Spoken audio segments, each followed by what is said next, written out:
Abbott Elementary, Season 4, Episode 12, Girard Creek, and Season 4, Episode 13, Science Fair are over, but class is back in session here on Recap Kickback presents Abbott Elementary, a Post Show Recap. The long title, but you know we back talking more about Abbott. It's me, your host, Chappell, and with me, per usual, is the principal of the podcast, who never slips, never falls. You know the rest. It's Gia Worthy. Gia, welcome back.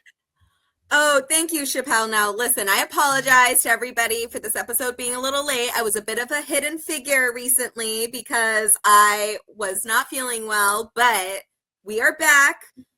I won't say better than ever because I think we were pretty great beforehand. Mm-hmm. And, you know, like I'm still on the mend, but these two episodes, Chappell, two episodes, I was dying of laughter. Yeah. Incredible back-to-back episodes here. Both were great, but something about the science fair episode was so incredible. And I think I know why, but I'm excited to hear your thoughts on both of them. Yeah. Oh, yeah. I definitely want to talk about that. We don't really have to go in order because we do what we want here. And so we might talk about the science fair first. I don't know. But if you're listening to this podcast or watching on YouTube, thank you for joining us. Make sure you hit the like button, subscribe, all that good stuff. Follow the podcast. If you're not already subscribed to the YouTube page, please, by all means, get on YouTube, youtube.com/@recapkickback. Hit the subscribe button so you can get the YouTube version of this podcast. But if you prefer to listen, we have recapkickback.com/subscribe, a direct link to the audio version of the podcast as well. You can hear us while you're on the go. Abbott Elementary content on the go from me and Gia. So make sure you check that out. And thank you again for supporting the podcast. Gia, these episodes were great, but you're right. I think the science fair is where we have to start. Okay, I can start with the science fair, but I need to have one caveat here, like one little message before we begin the recap. All right. As some of you may know, Abbott Elementary star Jalen Hurts recently won the Super Bowl. Other people were there, but I mean, like, come on, we're there for Jalen Hurts. And for anybody that tweeted out, made a TikTok, made an Instagram reel, made a post on Blue Sky about how happy the Abbott Elementary cast would be, or the characters would be, with an Eagles Super Bowl win. I just want to say thank you, because you made my entire week, and it was a fantastic way to start off the week and to end last week, because we started getting some posts pretty early. And if you're like me and we're only rooting for the Eagles because you wanted the Abbott Elementary characters to be happy, I see you. I feel you. This is important to me. So this is the happiest I've been for a Super Bowl win in years. Yeah, no, that's a really good point. I mean, how could we forget that, the Abbott cast was there in full effect to witness the win. I saw a picture of several of the characters there together. I also saw the Always Sunny in Philadelphia cast there too with Abbott. We got another crossover, Gia.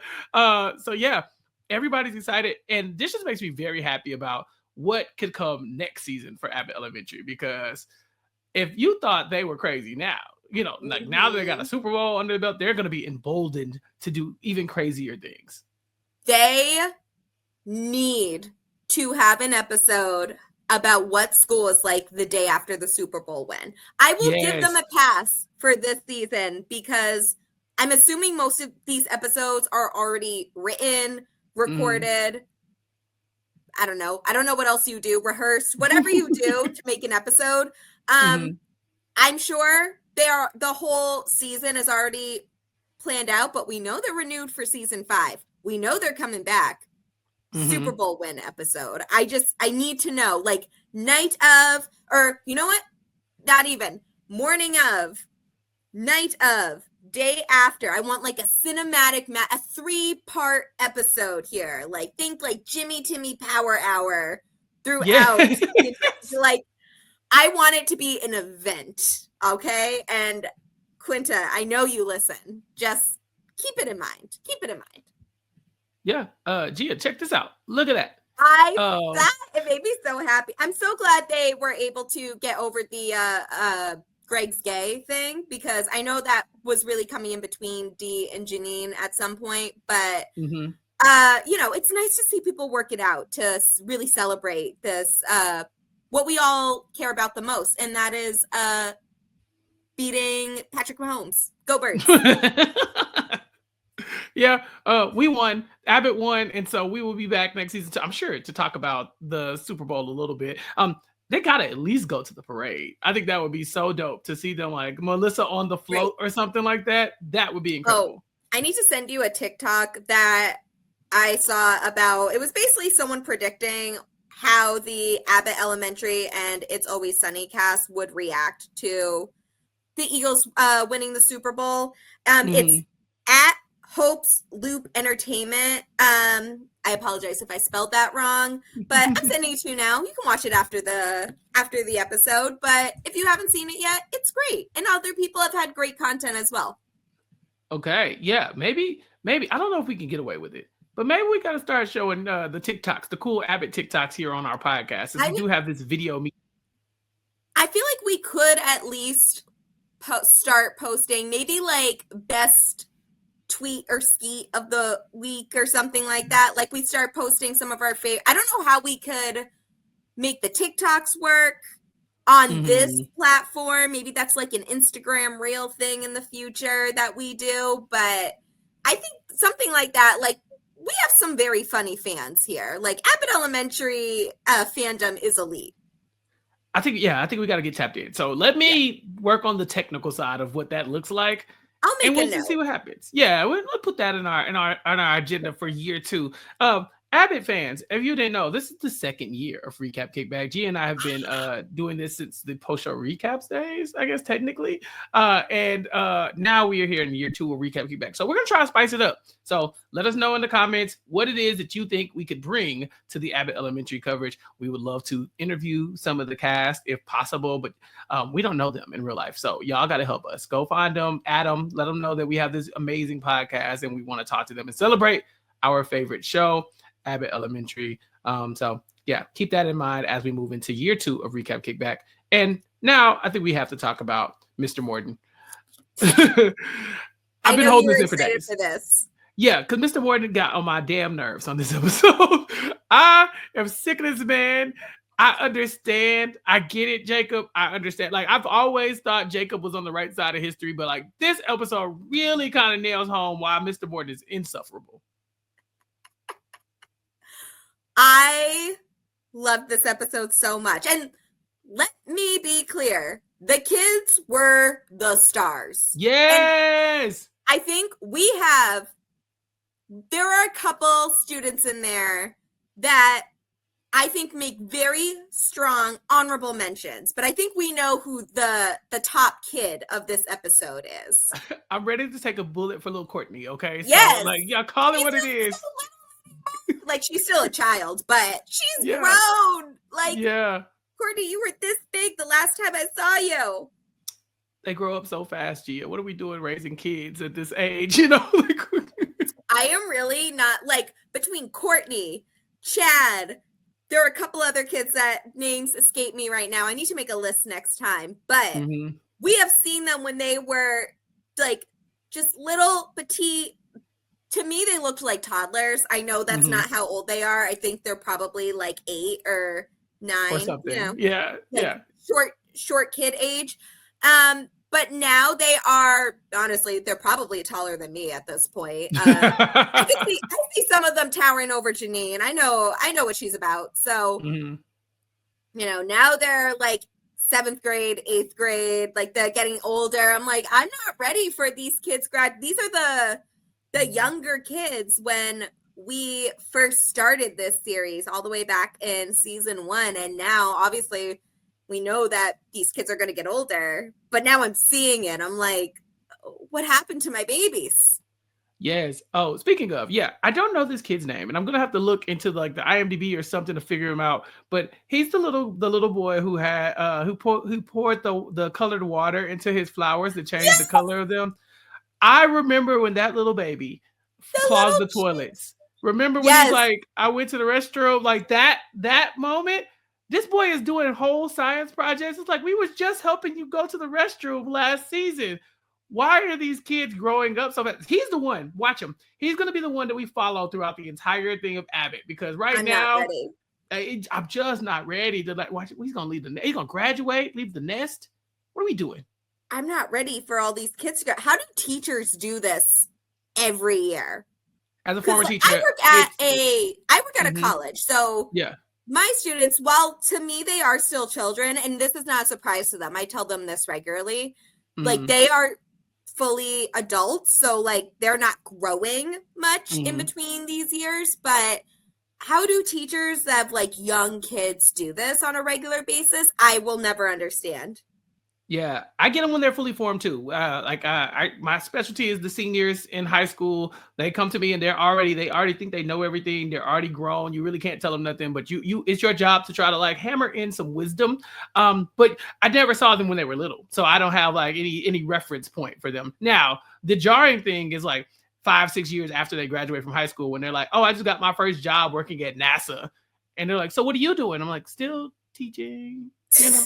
Like, still in the same spot I was in, but thanks. Could you buy me lunch or something? That's the hardest thing. But yeah, watching these kids grow up is so fascinating. And I thought you're right. The science fair episode is a perfect highlight of what we've been saying, is that the stars of the show, the heart of the show, is truly the kids. Okay, so the child that we were talking about with the colored water, for the flowers, apparently, so I'm skimming through a description of the episode, a recap of the episode. I don't know why I didn't know the name of that. I write recaps for for a living. Anyway, but you will never guess what this child is credited as on IMDb. Well, he's been on so many episodes. He has to have a name, right?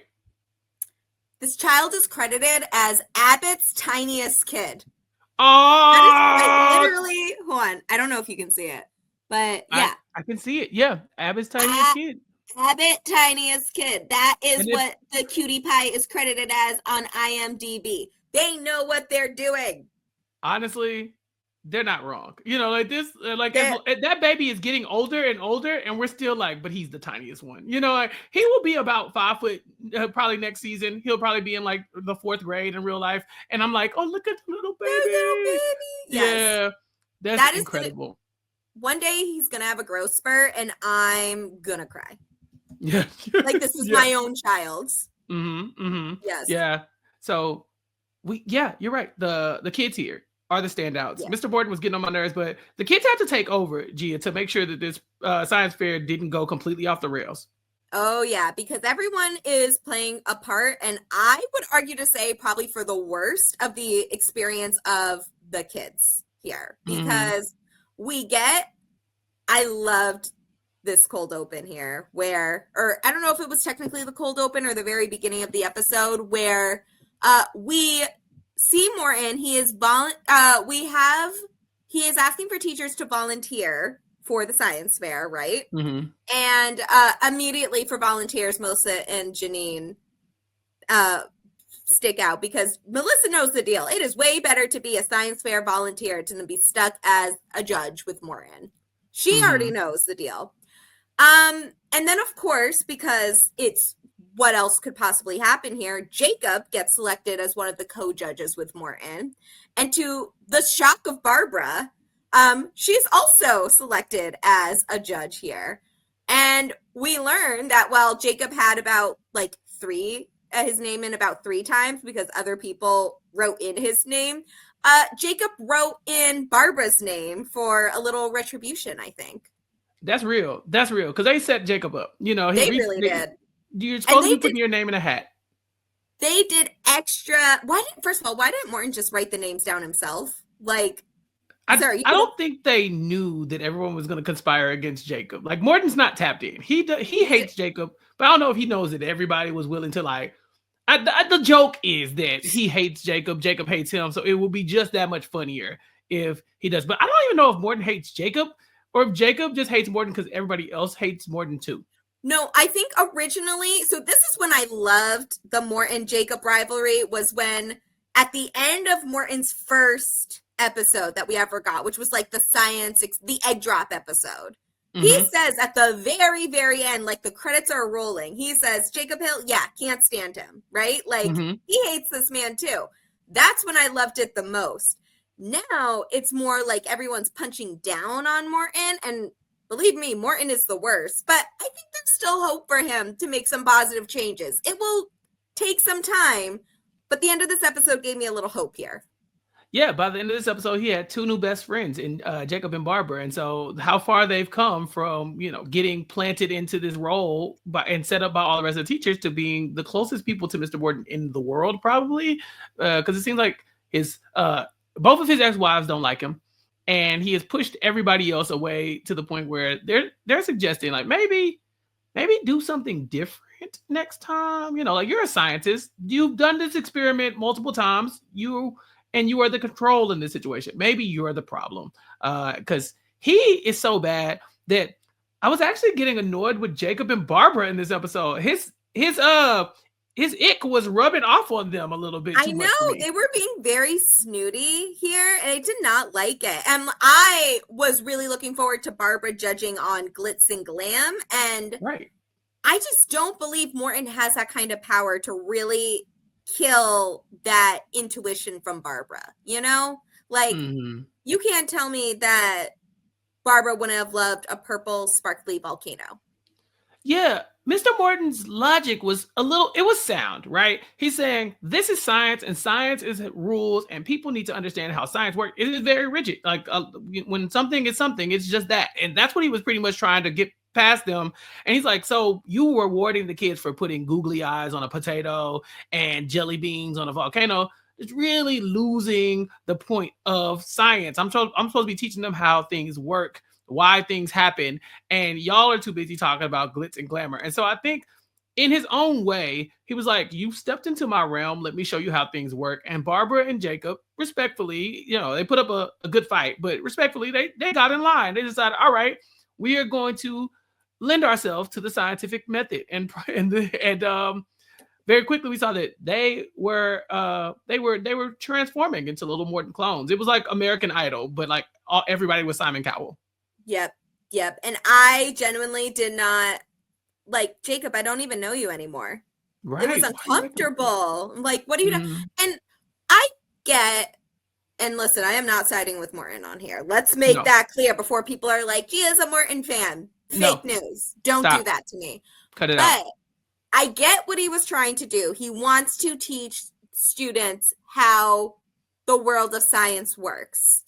However, these are children.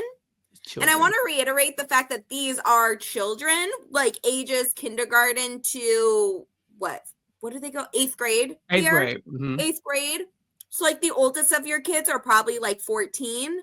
But it seems like the kids that are participating in this are just like an array of volunteer children that wanted to take part in something different. Let them have a little fun with it.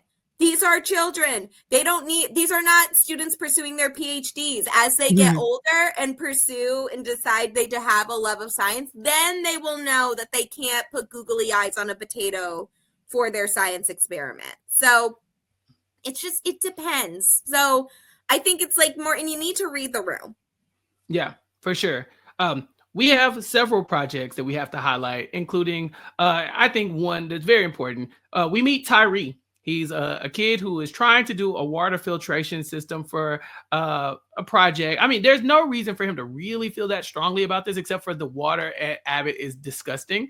And so he has like, I have a plan. I'm on a mission to clean the water, and I didn't get my dad to sign my permission slip. And so he goes to talk to Ava about this. And we know Ava has some daddy issues. She's not a big fan of her dad, Frank. And so she's kind of like, okay, I see you and I will help you out. And this sparks a level of competitiveness in these teachers when it comes to these science projects, because Ava came to win. Easily. And listen, lest we forget, Ava is a doomsday prepper. Her Mm-hmm. filtering water is her bread and butter. It doesn't matter if Tyree wants to use it to go camping, or the fact that, you know, this school has some pipes that someone should be doing something about. Yeah.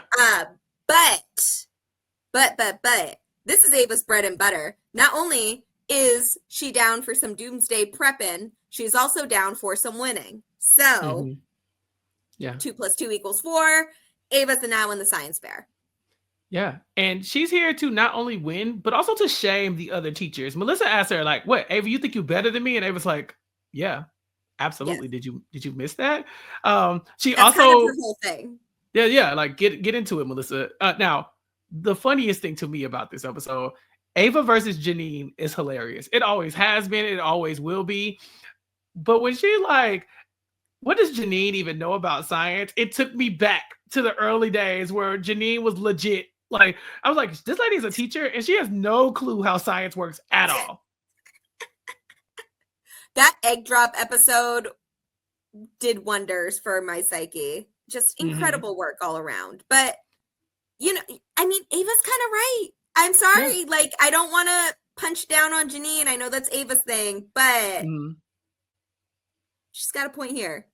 You know, like, what is Janine really going to do here with her colorless, joyless volcano?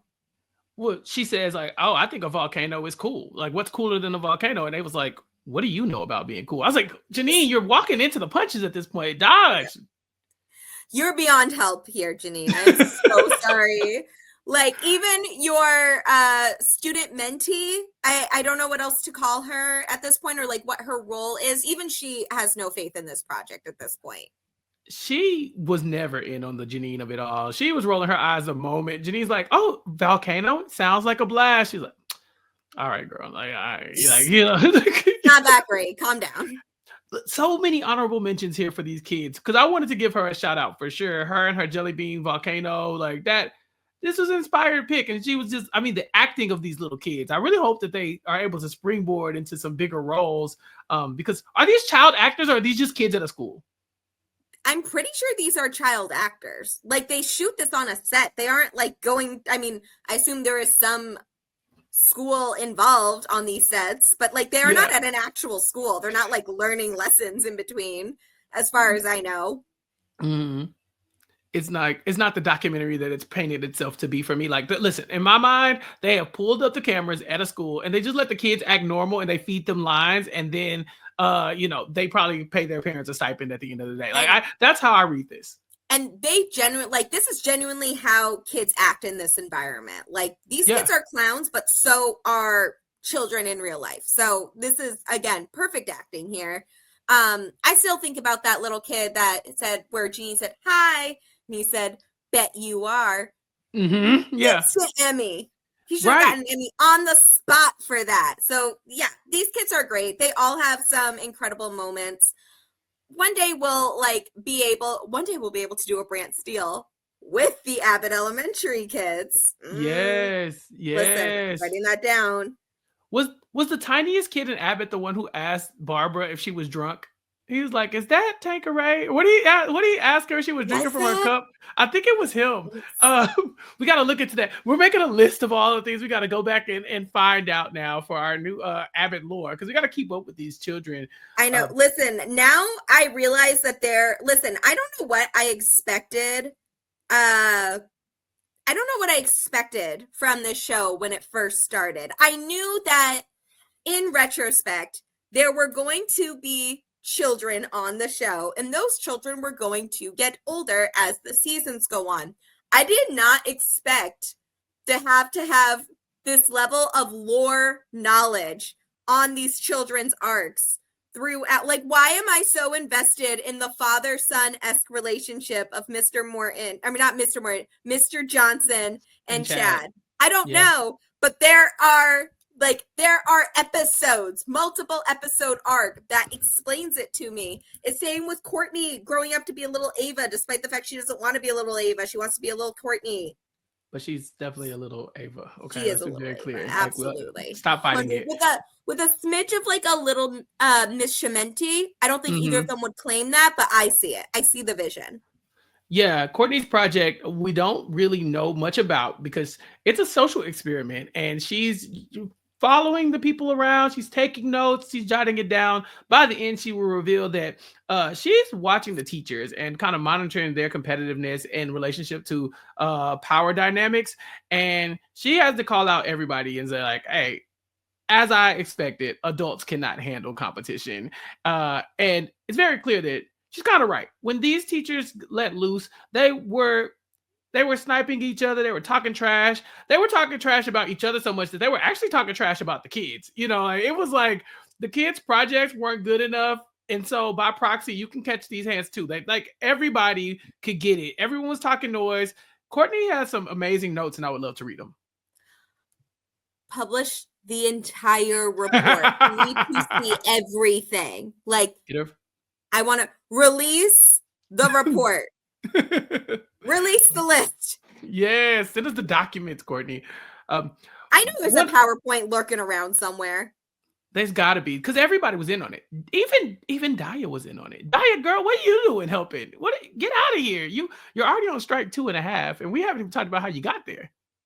I'm convinced Dia has like some type of diplomatic immunity at that school. I don't know the entire governmental system there, besides the fact that it is a monarchy, obviously. But I don't know what the power dynamics necessarily are between Ava and Dia, but I know Dia has something, There's no reason she would be there that long if she wasn't some like government agent or something like that. Let's like release the Dia lore too while you're at it. Yeah. She is kind of on Ava's bad side because she sometimes gives out visitor permits to people who don't need them. And I don't know if she is the one who does this, but Frank, Ava's dad, ends up in the episode as well because Gregory mentioned the science fair and he decided that he wanted to be a sponsor. And so he sent a check and then he showed up at the school. And watching Ava and her dad interact, it's kind of intense, for the show to be so light. There are times where I'm like, Frank, you need to go before I call the cops because why are you touching her? It really gets very tense and emotional. And then Ava, like Ava can only do, snaps out of it within seconds. Yep. Listen. They're trying to do the impossible and make me hate a Keith David character. But it's not happening yet, okay? Not yet. I need to know more. Apparently, what we got from this episode, right? Her dad, Frank, has been trying to come back into her life. And somewhere there is another family in here. Frank, that is, has another family. So I don't fully know what the dynamics are between these two, but it seems like Frank is trying to rebuild that relationship and Ava is not interested in this fact. But they have some moments where you can see that, like, what could have been almost with, like, they have similar senses of humor. They made each other laugh at one point. Like, you can see kind of like what could have been. I'm assuming, again, this is Frank's fault, but, like what is happening here. But it seems like he is trying to come back into Ava's life in some way. He donated this money to help with the science fair. He's one of the sponsors for it. He knows damn well he didn't need to be there the day before the science fair here. So I don't know what's happening, but I'm curious to see where they go with this. No, that's a good point. Because by the end, like you said, it does feel like they're warming up to each other a little bit. At least to me, it did. He was there with his another lady, and Ava doesn't really acknowledge her, and so I didn't know if this is like the other family. I couldn't tell, and so I was kind of watching to see if we could get any clues. But yeah, it feels like it's on the mend a little bit. They're not really making any real progress. But I guess my question is more like, how do we get here? Like she snatches away from him even when he touches her, so that's why I was like, do I need to be defensive? Do I need to kick David's ass? Like, what are we doing? But I would love to see, they kind of fix whatever this issue is, because anything that affects Ava negatively is something I don't want to see on the show too much. That is exactly it. Listen, I am struggling between the two parts of me. One wants to see Ava happy all the time, and the other part of me wants Keith David to be a recurring character on Abbott Elementary. So I know this is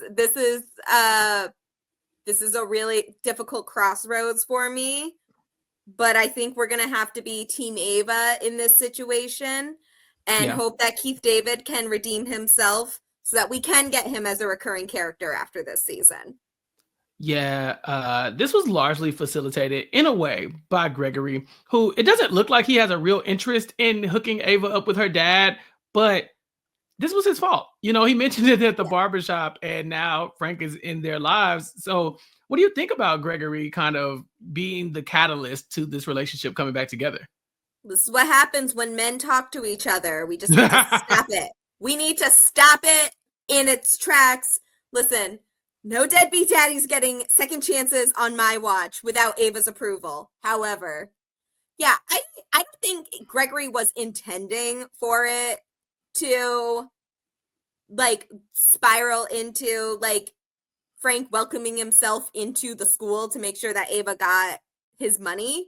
But damn, Gregory, like, be aware of your surroundings. What are you doing yapping about your school science fair when her dad that she does not talk to is right there? How big is this barbershop? It did not look that big. You clearly, like, control your volume, sir. Yeah. Gregory's making this happen.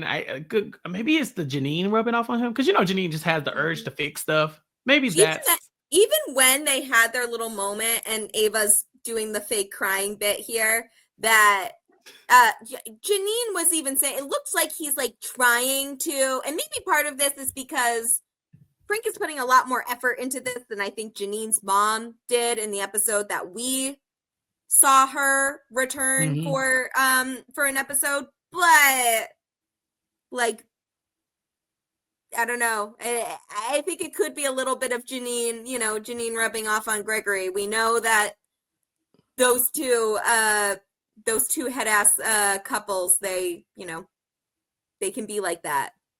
Yeah, for sure. So the storyline ends for the science project with eventually nobody wins. Nobody wins because Mrs. Howard is a hater. And the tiniest kid at Abbott made sure he pointed that out. Give the boy an Emmy. And then eventually, once the students take over, Courtney will be the winner of the entire science fair. So go, Courtney. And shout out to all the kids who made this episode so great, because this was so much fun. The kids were the victim. I mean, Ava was a victim as well, but the kids were too. Ava was also kind of a perpetrator here too. Yes. Like, not with Frank. She was also kind of, she was the spark that lit up the inferno that happened to be what the science fair ended up being here. Because once Ava gives the approval, it's gloves off, Yeah. We're good. I will say, of all the adults this round, the best one to handle the science fair situation, and you know who I'm about to say, our very own hidden figure, Mr. Johnson. He was on the kids' side 100% here. When people were saying they couldn't overthrow the science fair results, he said, no, we already yelped an agreement. And everyone was like, woo! So he had me rolling this episode. He was great. More Mr. Johnson, like being a supervisor to the children, please. Yes, absolutely. So yeah, great 13th episode of the show. We have to go back and talk about the 12th episode too. But I think you're right. We needed to start with that because it was an incredible episode. I really enjoyed all of it. And I think anytime they're really highlighting the students, it's really going to go a long way. But like, these kids were definitely the victims to all the teachers, but they did get a field trip in the previous episode. So yes, I was happy because we finally kind of got the head of the golf course storyline. We had kind of left it a little bit to talk about the SEPTA strike, which at the beginning of this episode, we see ends. It's over. Like, at first I thought, are we going to do this for longer? But they wrap it up in the first 30 seconds. Yeah, I was kind of surprised that they didn't make it last longer. If that, like, not that it was going to be a whole season arc like a lot of these storylines are, but I thought we were at least going to get it for like a 2-3 more episodes to just kind of like wrap it up from there. But no, it was kind of like we got a little bit of it in the episode before the party bus episode. Then the party bus episode, the SEPTA strike was the main point of it, the main storyline, and then the very beginning of this episode here. Yeah, we knocked it right out, and then we got back to the golf course storyline because Mr. Nathaniel is let into the school by Daya, whose job is in jeopardy. She needs to stop that. And he comes in and invites all the students and teachers to come to the golf course sneak peek of the pre-grand opening preview, which to me sounds like something he made the hell up. Like at the moment he said that, I was like, you want these people so far away from the actual golf course opening day that you came up with a pre-grand opening preview, sneak peek of the pre-grand opening. So there's a sneak peek, then there's the pre-grand opening, then there's the preview, then there's like the opening. So about 5 degrees of separation away from actually being there with any golf course members. It's like enough time for them to sanitize the entire place before they have the pre-opening to the opening, just in case. Yeah, and the teachers aren't really into it at first. Mr. Johnson suspects that maybe they need to save Michael Jordan from like a Space Jam situation inside of the golf course. It's like, do we need to pull Michael Jordan from a hole? But I think that's a very fair question, though. Anytime somebody says the word divot, like, oh, we're fixing a divot, I just think about Space Jam because I'm an old. And so, anytime someone, like, what other reason would I be at a golf course for other than to save Michael Jordan from a Space Jam situation? It's more common than you would think, honestly. You know, like, I just don't like. What other reason would I be golfing? Mr. Johnson, like, tapped in correctly as usual. But we don't get a lot of Mr. Johnson in this one. He doesn't make his way to the golf course, does he? No, I think he was remote cleaning that day. Which he deserves, right? Like, he deserves it. Like, honestly, I respect it. Let the man have his time. The rest of the teachers, they decide to go because of free food. And as a former educator, look, yes, that's exactly what you need to do. Feed us and we will be there. You can give us free stuff, but free food. Yeah, free food, sign me up. Speaking of food, Janine has a reservation at the restaurant called, is it Valet's Daughter? Yeah, I think that was the name of it. Yeah, and she wants to go with Erica. Now, I was watching this in the real time, and when it was happening, I was very confused. I was like, why aren't you going to dinner with Gregory? And then slowly this storyline unfolds. We're reminded that Gregory doesn't actually eat food per se. He lives off a very limited selection on foods. And as a person that loves food of all kinds, this just sounds so distressing to me. Because I'm like you, Chappell. If there's a situation where free food is being offered, I will find something I like there. Like, you don't have to worry about me. I will be fine. Yeah, it's a Parisian French fusion restaurant. And Gregory would not have volunteered had Barbara not pushed him to it. And so this episode is going to really center around Barbara trying to figure out a way to get Gregory to step out of his comfort zone and try other cuisine. And this doesn't feel like Barbara is doing this for like Gregory and Janine's relationships. Like, she's trying to paint it like, oh, you don't want to let Janine down. She's going to be so disappointed. I think Barbara has just the educator in her who deals with probably kids who are afraid to try new things, who have immature palates. She's probably had this conversation before, but with tiny people, right? And so now she's having this conversation over and over again with Gregory, and he is miserable throughout the whole episode. Yeah. I don't know if you have any picky eaters in your life, Chappell, but my youngest brother is a very picky eater. And my stepmom texted me after she had watched the episode before me. And she said, watch the episode and tell me who Gregory reminds you of. And I immediately knew who she was talking about. But yes, this was the perfect representation of a picky eater, especially a picky eater in their adulthood. Because sometimes, you know, people's palates expand. It's fine. It happens. But sometimes that picky eater will stay with you. And The thing that bothers me the most is that when you're an adult and you're a picky eater, I understand if you have reasons behind the things that you won't eat, right? Like if there's like some type of traumatic food experience, or Yeah. maybe like, an allergy or a consistency of a certain thing that you just don't like. But Gregory is one of those people who I have never tried this and I don't like it. It's like I don't have to taste it to know I don't like it. I don't like it. And I can be that way about certain things. But he seems to be that way about literally everything. Listen, I get it, because like this is a grown man. Like, sir, you need to try some things. But Something. I just feel like in the grand scheme of things, like it doesn't bother me as much. But then when it's stuff like this, where like you literally will not eat anything at this restaurant that we're going to, do not piss me off, because I love trying new foods, right? Like that would be hard for me. Yeah. Because what are we going to talk about if you're not going to eat food? Like I like, it's like telling me you don't watch eat in front TV. of you with Right. with you having an empty plate, and people are going to try to make me feel like I'm the jerk in this situation when you could have just tried some pasta. I don't know. I'm sure there's something there. Right. There's got to be something that you try. I mean, Gregory was running from ahi tuna. He was running from just like it was like slightly adventurous food, I would say, like shrimp ceviche, watermelon cup. Like that's nothing. This was not okay. I will give him the shrimp thing, because if shrimp is a certain texture, I do not like it. I will still eat it, but I'm a little picky about. I don't think this was the right venue for Barbara to have Gregory try new foods here. Like, you should have started with like a Lunchable and go from there. Like, truly, like start with some bagel bites and then move upward. Like this ahi tuna, it took me forever. My dad tried to get us one time to eat more foods when I was younger, and one time he tried to, like, he gave us like canned tuna and did like tuna sandwiches.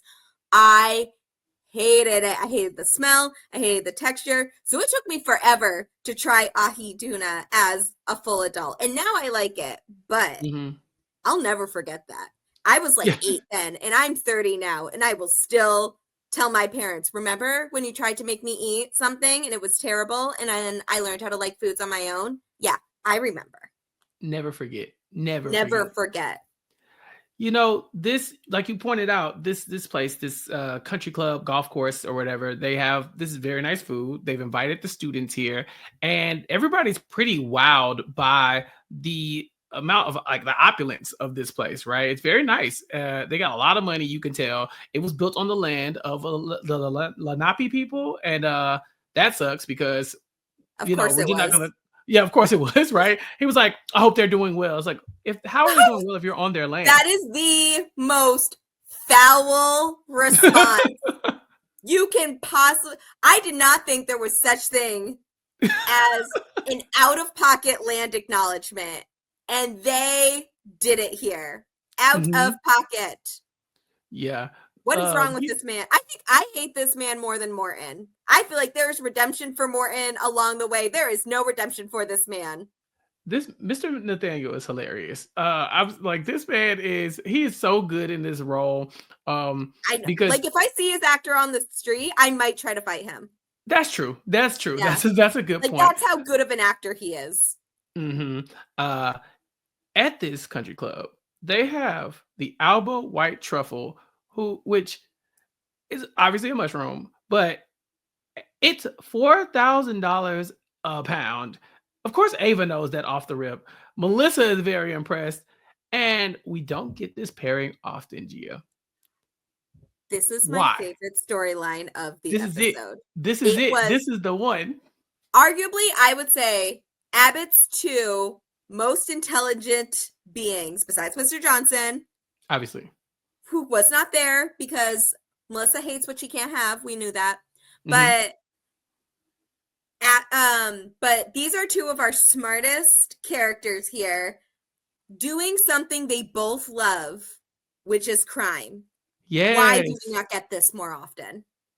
thievery, skullduggery, you name it. They just linked up, and it was just like, I said, why don't we have more episodes with just the two of them? I had the same thought. Why do we not get this pairing more? Like, Barbara and Melissa are obviously stars, right? Like, this is a pairing we always get exciting about. Janine and Gregory, they're on their cutesy head ass, couple stuff.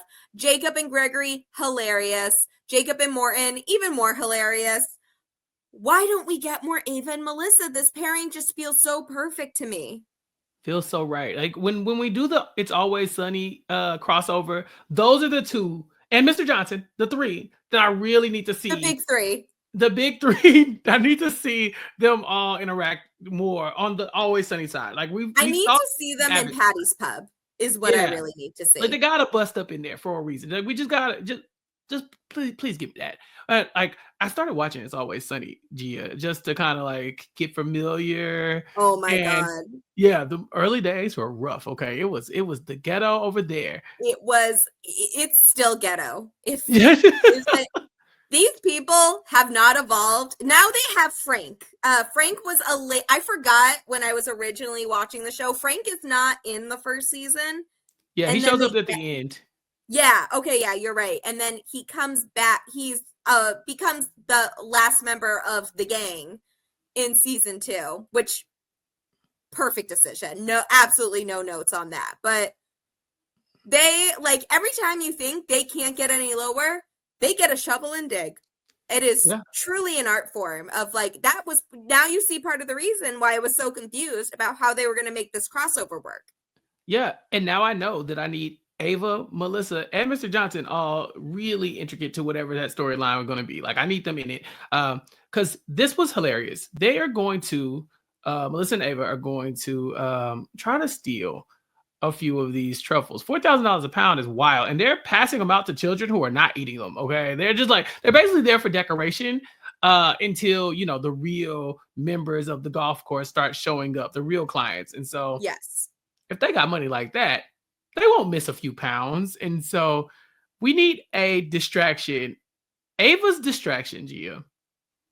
Who writes this show? Let me talk to Quinta, because why did this woman pull out the legendary front handspring step out, round off, back handspring step out, round off, back handspring, full twisting layout? Then never mind, I just remembered I don't know how to do that. No, she's not going to do that. No, sorry. Perfect distraction, though. Yeah. First of all, it works. It should have, because everybody, when you hear that statement, Bring It On just pops into your mind, and you're like, man, I remember when Missy did that. Like I remember when that was a thing. And it was just such a shocking callback to me. Like, who would have thought that she could just whip that one out? And you're right, it does work. They're able to get their hands on the truffles, and they will come in handy later on. But first, we have to address the two people who I would say are the most tapped into what could possibly be going on at this golf course. It's Jacob and Janine. But heavier on Jacob, because Janine is very focused on the Arnold Palmers that are being given out freely here. Yeah, Janine comes in kind of like, I don't know about this. Like, no, this is not really sitting right with me. She notices like the performative framed photo of Charlie Sifford, the first Black man to compete in the PGA tournament, which, I guess she's like, I'm not impressed by any of this.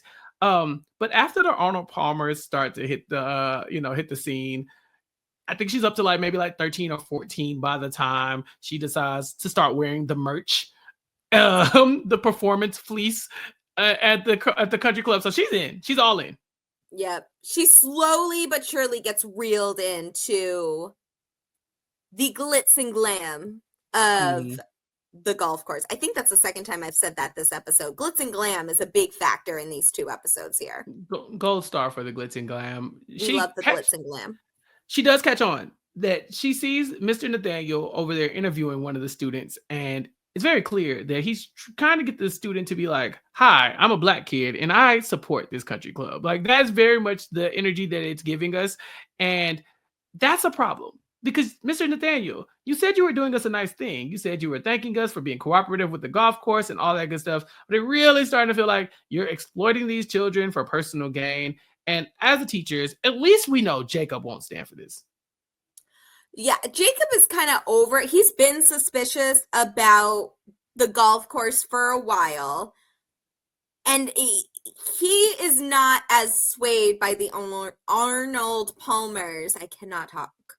It's Arnold Palmer's. Yes. It's really hard. Who came up with that? I get that. I know it's a man's name. Is a name. I know it's a man's name. Why name. did y'all name him that? Huh? Why did they name? Could they even pronounce it when they said it? Arnold Palmer. Arnold Palmer. Seashells by the seashore. Never. I could never say that. Part. Nope, sorry. Nope. That part. But Jacob is especially, he is still focused on trying to get what was that student's name? RJ, the Black RJ, Tiger yes. Woods. I was gonna call him CJ, and I know that's not right. RJ, yes. RJ, so he's, I think, rightfully a little protective of the students, but particularly with RJ here, and he can really, if there's one thing Jacob knows to pick up on, it's performative white bullshit. And he senses it a mile away with these interviews. Mm-hmm. And he knows the toxic culture behind golf as well, especially when it comes to the gentrification of this area. So Jacob's all in on taking them down, especially when he hears about how RJ is really taking up with this golf course. I think we finally found a thing for him. And it makes total sense, right? Because RJ has told us, like, I don't like a lot of people around. I don't like a lot of noises. I kind of like to be to myself. He was describing a golf course pretty much to a T, no pun intended. And so here we've said, like, nah, he's really tapped in. He's interested in everything. He's finally got, something to latch onto. He's finally happy. We saw him smile this episode. Right. And he hadn't been doing that. Now, mind you, we actually got a comment on our YouTube page from Lomaniac8573. And it said, in the last episodes that we talked about, Ava did flag up that RJ's dad has had a serious case of the struggle face. And we never really talked about it on the podcast, but I thought, and I kind of still think that might be something we have to address. Because although RJ is happier, he went from like miserable to happy. And I just don't know if golf is what would really take you to the next level. So I feel like there's still one more underlying thing at the end of this episode that we need to address with RJ, and we just haven't gotten there yet. Ooh. Okay. Do we want to talk about it now, or? I mean, do you have a theory? Because I don't know what it could be. It just said his dad had a struggle face, and I was like, is his dad a golfer? What are we doing? I don't think it's like, I think it could be, and we've gotten this from many kids at Abbott Elementary, right? That, how they're acting, or what they're going through, or whether they're in school or not in school, especially, and we just saw this in the SEPTA strike episode too, is influenced partially, if not fully, by whatever's going on at home. So we know that I didn't really think too much about this comment, Chappell. I don't know about you, where I thought it just seemed like, some students are not very expressive. Some of them are not, going to be emotive all the time. And some adults are like that too. Like sometimes people are just, not going to be extroverted people. And it seems like RJ really does. He becomes a lot more social by the end of the episode, but I don't think it's going to happen just because, he's still going to be a quiet, extroverted kid a lot of the time. And that's fine. I don't think it necessarily has to be because something is going on at home, but it also could be like maybe his dad works a lot, or maybe he isn't affected by the strike, maybe. He could be impacted by the strike. He could be, going, he could be like picking him up and then going immediately to work. So, he's just tired all the time. I'm tired all the time. RJ's dad, I get it. But we know also Ava really only knows some of these students by how hot their dad is. So she's going to know if a dad has struggle face, right? Like that's how she's going to categorize this student and level of importance to her.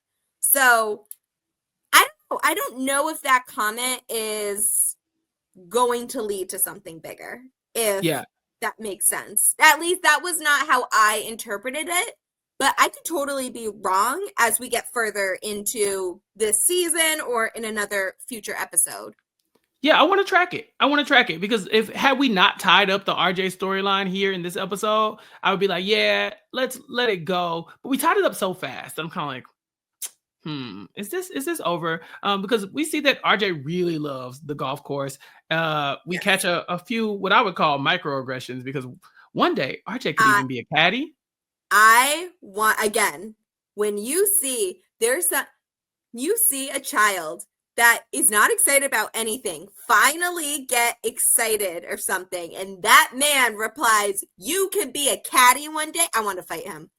I want to fight him. I want to eat every single truffle that Melissa and Ava spilled, or that they stole, right in front of his face with no remorse. I don't think I've ever wanted to fight an Abbott Elementary character more than in that moment there. You're telling RJ he could be a caddy?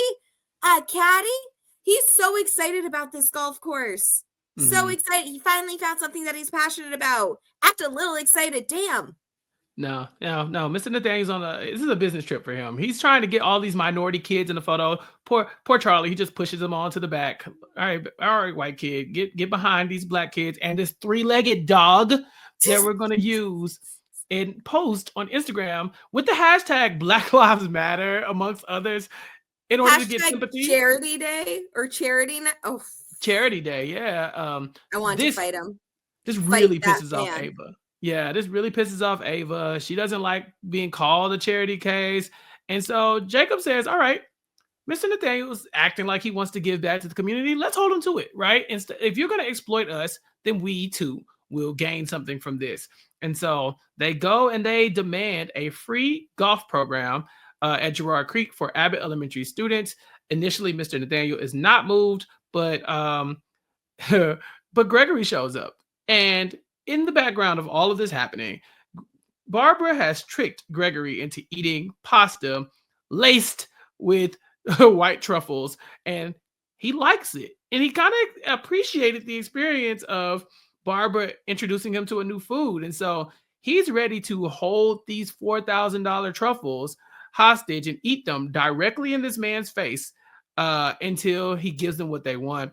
And so Mr. Nathaniel does fold. Now, Janine does have a very aggressive moment about the Arnold Palmers as well, but she just really needs to know what's in the ingredients. Yeah, she was hyped up on a little sugar. There was a lot of sugar in that Arnold Palmer. I felt so seen in that moment because Arnold Palmers are so good. Yeah, I don't even they drink really them are. like that, but they're delicious. Like when it's hot out and you just need like something light and sweet. Oh, Arnold Palmers are it. Yeah. They come in such a cool can too. Oh, love them. My favorite line of the episode is when Ava calls him a silly bitch. She's like, dude, wait, it's between that and Janine being like, yeah, Gregory's coming, and he fights parents. You know, like that. I did laugh at that one. The what was it?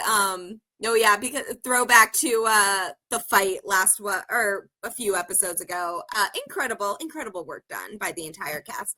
Not as much Mr. Johnson as I would like, but other than that, perfect episode. Yeah, Jacob is highlighted really at the end of this. And everyone's proud of him for helping them, get to this point. And he says every student at the school has like needs like this, but he can't give them each the attention they need. And then it just kind of ends there. And did you feel like that's such a downer? Well, that's what I was gonna say. Do you feel like it's leading us to something? Like remember when Barbara just like casually threw out retirement? This feels like that. Like, yeah, I really wish I could help people, but I just can't do it. And it was just like ... I know. I don't like this for us because what do you mean, Jacob? You did so well here, and right, this is a win. So this line is partially why I think we will still see RJ around. I think we are done with this main storyline of Jacob trying to find him an area of interest. Just for me personally, that's the vibe I'm getting from this moment. However, the way that it ended with that line, and it wasn't like alluding to like seeing another kid being sad or anything like that. Like, it wasn't like we're gonna have like another student that Jacob is gonna try to help in these next batch of episodes, but it does make me curious if we're going to see more from Jacob outside of Abbott Elementary. Like, it was just an odd way to end when it did feel like we did see a positive change, you know, like ideally there is going to be a positive change in here in that RJ has found something that he's really passionate about. But it was just an odd way to end. And I don't know if it was because we're going to get a separate arc around Jacob after this season, maybe, or at the end of this season, or if it means that if it's just a reminder to the audience that, like, listen, this was great. We're glad we were able to help a student out, but we can't physically give every student what they need in this moment, or in the amount of time we are given with them. Yeah. It lingers on his face a little too long for my liking, right? It made it feel like, like there might be something going on here, right? So it's a very good thing to point out that, like, we know these teachers mostly for their in-school life, but we do see them outside of work a little bit. We've seen that, like, Jacob's family, we've met Janine's family, we met Ava's family. Like, we're meeting the people. And I think this show has been on for 4 seasons. I think they're going to have to start to really loop in some more of the content about these people's personal lives, because we already did the big one with Gregory and Janine, you know, the will they, won't they. So we got to find something for these other teachers to do. And there's not always going to be a social issue to tackle at school every day. So very excited to see what that could look like. Gia, I was checking out the episode guide, and of course, this week's episode, the one that we'll be talking about in a couple weeks, is the Valentine's Day episode. So I think there will be some Janine and Gregory content. Hopefully, we will get some other content. I'm rooting for Ava and Oshine. I know. I'm a hopeless romantic, I guess. Listen, but they fed us here. They fed us in these past episodes with the Ava and Oshine. Like, just give us what we want. Don't play with us. Give us what we want. But then, Gia, I'm noticing, I don't think there's an episode next week. I think there will be, the next episode of Abbott will drop on February 26th. So there's an episode tonight when we're recording this, because I forgot today was Wednesday. And then we don't have an episode. That's our Valentine's Day episode, but it's called District Budget Meeting. And then no episode next week. It's winter break for the little kids out there. Not for me, though. I still got to go into work, if anyone was wondering. And then the week after that, the 26th, is our next episode. So that's it. We will be back in roughly 2 weeks to talk about the next pair of episodes from Abbott Elementary, season 4. But this has been fun talking about these two. After that, we're at the home stretch with 1, 2, 3, 4, 5, 6, 7, 8 episodes left, I believe. So yeah, that's so sad. This season it's so sad. Been so good. It has. It really has. And so we will take a week longer hiatus than we normally take, and then we'll come back to kind of complete the home stretch of Abbott Elementary season 4. But until then, Gia, yes, what's up? So you can follow me on Twitter, Instagram, TikTok, and Blue Sky at Classically Gia for all of my reality TV shenanigans. I'm on a little break from Survivor content right now because Survivor 48, I keep losing track of these seasons. Survivor 48 premieres in, I think it's actually February 26th, if I'm not mistaken. That premieres at the very end of February. So until then, I posted our last articles for the 50 for 50 draft for Survivor. That's where me and 5 other Inside Survivor writers drafted 10 Survivor players each that we wanted to see play again. I think my list is great. Some commenters disagreed, but that's okay. They're wrong. They are wrong. You're right. You are right.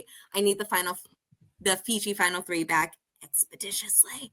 Anyway, all my picks were right. But that is neither here nor there, because in the meantime, Chappell and I are going to be working on, I think we already announced it, but around next week sometime, we'll be recording a brand steal of some of our favorite Black cartoon characters. Yeah, I figured since we don't have Abbott for a week, we can fill that spot with something else, right? So, yeah, tune in to the Black cartoon character Brant Steele with our special guest, 8 Ball Bangers. We will be bringing that to you soon. It's going to be what happens if all the Black cartoon characters in the Black cartoon character universe came together and played a game of Survivor. It matches our Abbott Elementary coverage because we know Abbott is very much tapped into what's going on in Survivor. It's a thing here. Ava's a big fan, and so are we. So make sure you check that out as we celebrate Black History Month. Gia, where can the people to follow you? At Classically Gia on Twitter, Instagram, Blue Sky, and TikTok. I have to make sure I get them all there. Yeah, and make sure you tune in to the other recap kickback content we have here as well. Mario and I talked about the Super Bowl. That content should be up shortly. And so mostly about the halftime show, but we did kind of dunk on the Chiefs a little bit. So if you're not, yeah, but if you're a Chiefs fan, maybe sit that one out, or a Drake fan. Fast forward. It's fine. Yeah. But check out the podcast. Make sure you share it, like, subscribe, all that good stuff. And then tune in next time when we're back to do our Brant Steele, and then come back after that for our Abbott Elementary Season 4 home stretch. For GM, for myself, class is over. You ain't got to go home, but you got to get the hell up out of here. We'll catch you all next time. Peace. Woo! I've been trapped behind Swan Maria, isolated like it's North Korea. Smaller city with some bigger dreamers. The wall is cracked, I'm looking in between it. The world is yours, but man, I gotta see it. They say it's hard, but man, I gotta see it. The air I'm breathing can't feel my chest. Wait on life, I wanna hold my breath. I'ma get in my goddamn self.